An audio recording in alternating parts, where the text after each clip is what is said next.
on here because I decided that I wanted to just share a few tidbits about just maintaining locks and keeping them healthy.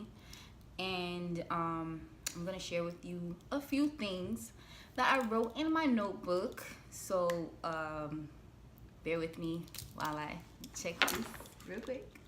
Okay, so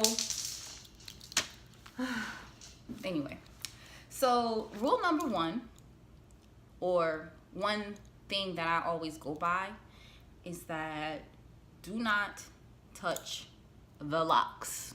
Okay, don't touch it, especially if you did not ask permission to touch my hair, because you don't know, and that's in general too, like you don't know what people are carrying, what type of energy they have, and they touching your hair. That shit is just not okay. Okay, so always ask. If you feel so intrigued, you know, oh my god, your hair is so cute, what is that?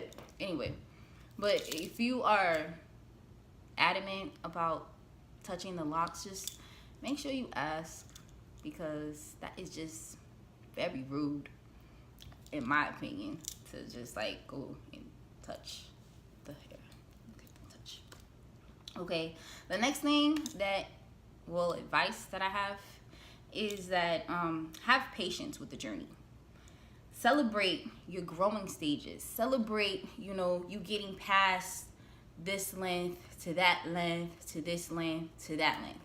Because trust me, I was at the short stage. I even have pictures, I'll be more than happy to upload them, where I was chunky and I had little locks, you know what I'm saying? And I thought I had all the hang time in the world. We all go through that stage, but and we all go through that, oh my god, I want to have your hair so bad, I want my hair to be long.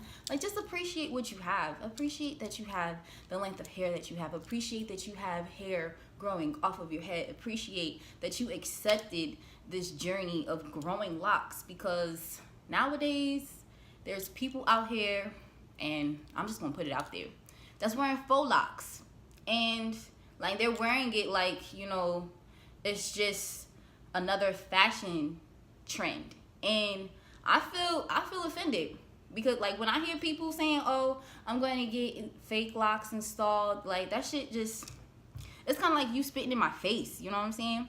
Because they don't know like the amount of work and effort and actual patience you have to go through to have, you know, almost 8 years worth of hair.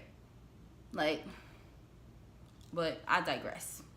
So just be patient with your journey.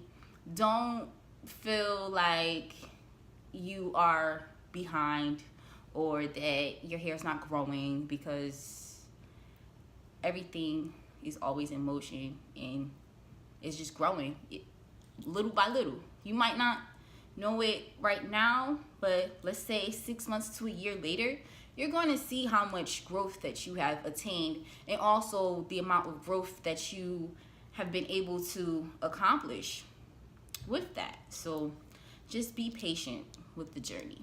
Don't rush it. Don't rush it. Ease it. I gotta ease it on out. Okay.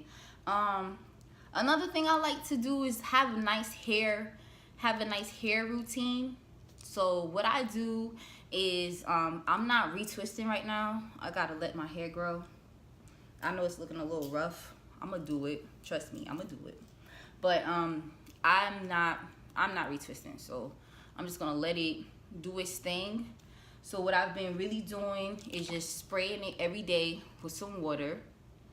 Okay, and then I also like to use this Do Grow hair fertilizer. It's like an anti-itch formula as well, because I do suffer from dandruff and flakes, so I do have to make sure that I have those flakes taken care of, because there's nothing worse than like you having flakes just falling out your hair. Like, yo, one time I was with this guy, and like I didn't know he had psoriasis in his locks. Like, his locks were like, it looked like little chunks of land on his hair, you know what I'm saying? And he really needed to get that checked out. But I digress. So yeah, I use this, and then I also take vitamins as well because I have noticed some thinning, and I wanted to make sure that I took some hair vitamins. I don't know if you can see it, but I get my vitamins from Herbal Gardens. Is actually